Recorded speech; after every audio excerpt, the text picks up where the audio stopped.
दिवाळीच्या तोंडावर चणा डाळीचे भाव वाढल्यानंतर आता फडणवीस सरकारला जाग आली आहे। चणा डाळ साठेबाजांवर धडक कारवाई करायला सुरुवात केली आहे। तर केंद्राकडे राज्य सरकारने 700 मेट्रिक टन चणा डाळी देण्याची विनंती केली आहे। ही डाळ उपलब्ध झाल्यास 70 रुपये किलो दराने डाळीची विक्री केली जाणार आहे।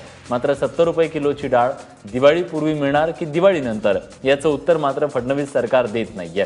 गेल्या काही दिवसात चणा डाळीचे दर दुपटीने वाढलेत। सध्या बाजारात चणा डाळ 130 ते 150 रुपये किलोवर पोहोचली आहे। मेट्रिक टन चणा डाळ केंद्राकडून मागवलेली आहे। 5-10 दिवसापूर्वीच पत्र गेलं। दिवाळीच्या पार्श्वभूमीवर आताही थोडीशी दिवाळीला मागणी जास्ती वाढत असते। तूर डाळीचा काही प्रॉब्लेम नाही। चणा डाळ केंद्र सरकारकडून उपलब्ध होईल। ठाणे भिवंडी कल्याणला जोडणाऱ्या मेट्रो 5 ला मंजुरी देण्यात आली आहे। MMRDAच्या बैठकीत हा महत्त्वाचा निर्णय घेण्यात आला आहे। मुख्यमंत्री देवेंद्र फडणवीस यांनी ही घोषणा केली आहे। यावेळी मुंबई मेट्रोच्या कॉरिडॉरच्या चिन्हाचं देखील मुख्यमंत्र्यांच्या हस्ते अनावरण करण्यात आलं। ठाणे कल्याण मेट्रो सोबतच MMRDAच्या बैठकीत मेट्रो 6च्या विस्तारीकरणाला देखील परवानगी देण्यात आली आहे। स्वामी समर्थनगर ते विक्रोळी व्हाया जोगेश्वरी असा हा मार्ग असणार आहे। तसंच दहिसर पर्यंतची जी मेट्रो होती ती आता मीरा भाईंदर पर्यंत नेण्याची घोषणाही यावेळी मुख्यमंत्र्यांनी केली। ठाणे भिवंडी कल्याण मेट्रो मार्गिका क्रमांक 5 याला आज मान्यता देण्यात आली।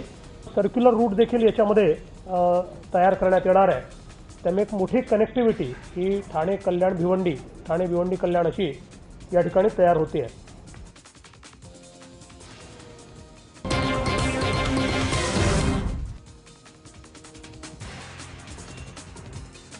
ठाण्याच्या कोपरी ब्रिजचा मार्ग अखेर मोकळा झालाय। ठाणे पूर्वेकडील कोपरी इथल्या पुलाच्या रुंदीकरणासाठी आणि वाहतूक सुरळीत करण्यासाठी 259 कोटी रुपये मंजूर करण्यात आले।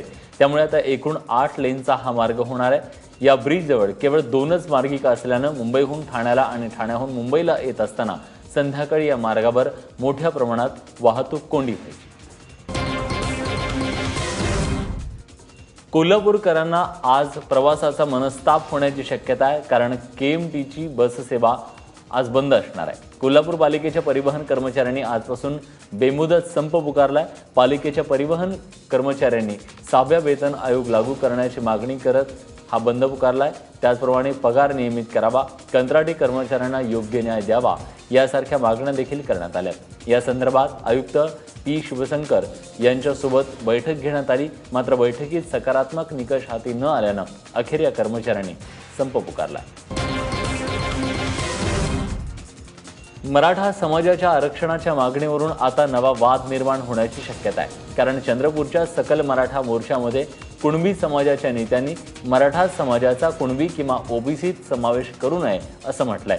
ओबीसीमध्ये जवळपास 180 जातींचा समावेश आहे। त्यात मराठा समाजाची भर पडली तर मोठा गोंधळ निर्माण होईल असंही कुणबी समाजाचं म्हणणं आहे। दरम्यान कायद्याच्या चौकटीत आरक्षण टिकवायचं असेल तर ते ओबीसीमध्ये समाविष्ट न करता मराठा समाजाला न्याय देणं अवघड असल्याचं तज्ज्ञांचं म्हणणं आहे।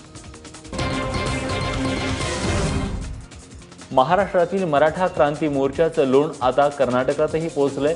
कर्नाटकमधील बिदर जिल्ह्यात हा मोर्चा निघाला। कोपर्डीतील आरोपींना कठोर शिक्षा करण्याबरोबरच कर्नाटकात असलेल्या 8% मराठा समाजाला आरक्षण द्यावं अशी मोर्चेकऱ्यांची प्रमुख मागणी आहे। महाराष्ट्रातल्या मोर्चांप्रमाणेच या मोर्चा देखील सर्वसामान्य वर्गासोबतच डॉक्टर, वकील मोठ्या संख्येने सहभागी झाले। हा मोर्चा बापनास गेटपासून जिल्हाधिकारी कार्यालयापर्यंत काढण्यात आला। त्यानंतर युवतींच्या हस्ते विविध मागण्यांचं निवेदन जिल्हाधिकाऱ्यांना देण्यात आलं। आणि आता बातमी मनसे कार्यकर्त्यांच्या धरपकडीची। ऐदिल है मुश्किल विरोधात तीव्र आंदोलनाची हाक दिल्यानंतर आता पोलिसांनी मनसे कार्यकर्त्यांची धरपकड सुरू केली आहे। कार्निवल सिनेमाच्या समोर आंदोलन केल्याचं कारण देत 12 मनसैनिकांना अटक करण्यात आली। त्यांना 15 दिवसांची न्यायालयीन कोठडी सुनावण्यात आली। बातमी पाकिस्तानी कलाकारांना विरोध करणाऱ्या मनसेची गोची करणारी आहे। मनसेचे नेते नितीन सरदेसाई यांचा मुलगा यश याचा पाकिस्तानी क्रिकेटरसोबतचा फोटो आता चर्चेत आला। कधी काळी शोएब अख्तरसोबत फोटो काढून तो इंस्टाग्रामवर टाकला होता। त्याच फोटोचं विरोधकांनी आता भांडवल केलंय। मनसे दुटप्पी भूमिका घेत असल्याचं विरोधकांचं म्हणणं आहे. कल्याणच्या दिवाणी न्यायालयातील छताचा भाग कोसळून एक महिला किरकोळ जखमी झाली आहे. रेल्वे स्टेशन परिसरात अप्पर जिल्हा आणि अतिरिक्त सत्र त्याचबरोबर दिवाणी फौजदारी न्यायालय असून त्याच्या पहिल्या मजल्यावर दिवाणी आणि फौजदारी न्यायालयाची जुनी इमारत आहे. या इमारतीमध्ये पहिल्या मजल्यावर दिवाणी न्यायालय आहे. या ठिकाणी रोख आणि वित्त विभाग असून या ठिकाणी हा सगळा प्रकार घडलाय. इथल्या छताचा भला मोठा भाग दुपारी अचानक कोसळला आणि त्या 60 वर्षीय शुभना प्रजापती या किरकोळ जखमी झाल्या. ठाण्याची ओळख भविष्यात ब्रँडिंग सिटी या नावानं होणार आहे. त्यासाठी पालिकेच्या वतीनं नवी बोधचिन्ह साकारण्यात येत आहे. समृद्ध ठाणे असं वाक्य या बोधचिन्हावर दिसून येईल. या बोधचिन्हाचा रंग आणि संकल्पनेबद्दल ठाणेकरांकडून सूचना मागवण्याचं कामही पालिकेकडून केलं जात आहे.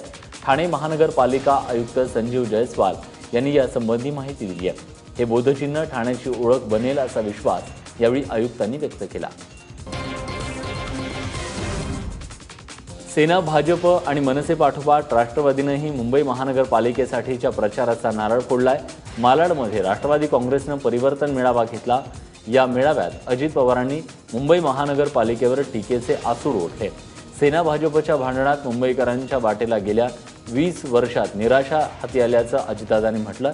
या मेळाव्यात अजित पवार यांच्यासह सुनील तटकरे, सचिन अहिर आणि नवाब मलिक सुद्धा उपस्थित होते.